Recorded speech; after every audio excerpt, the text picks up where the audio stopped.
বাড়ির পাশে বসত মদের আসর, প্রতিবাদ করতেই হাত ভাঙল গৃহবধূর।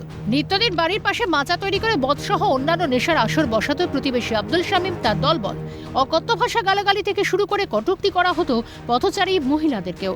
স্থানীয় নেতা থেকে পঞ্চায়েতকে জানিয়েও কোনো লাভ হয়নি, অভিযোগ এলাকার এক গৃহবধূর।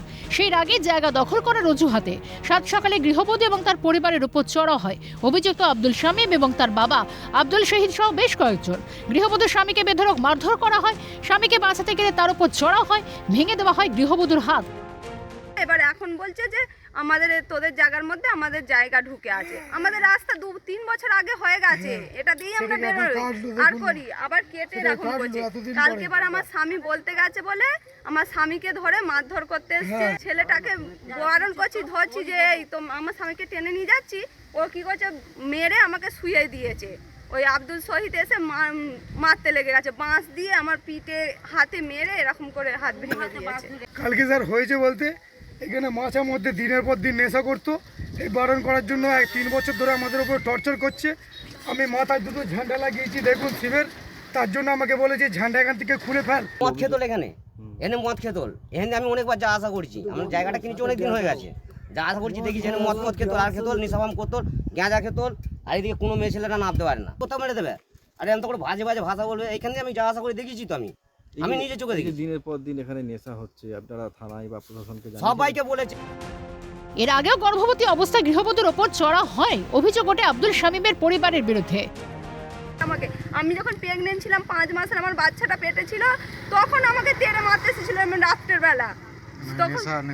নেশা করে ওই বারণ করেছি বলে আমাকে একদিন রাত্রের বেলা বাঁশ নিয়ে মারতে এসছে। ওই তো আব্দুল শহীদ, আব্দুল শামীম আর হাজিরা বিবি আর ওর মেয়ে সানিয়া খাতুন। সমস্ত অভিযোগ অস্বীকার করেন অভিযুক্তদের পরিবারের লোকজনেরা। না এইসব ও করতো না, ও মিথ্যা কথা বলেছে। কারণ সেও তো শুনেছি নাকি অনেক নেশা করতো, জানি না আমি, কারণ আমি দোষ দিতে চাই না গো, কারণ আমি দেখিনি এখন তৈরি, কারণ ও এরকমভাবে কিছু করতো না গো। তো ওখানে বসে থাকতো, মাচা করা হয়েছিল এরকম। কেউ মারধর করেছে, বিছানায় পড়া আমার মেয়ে, শুনেছি, আমি ছুটে এসেছি।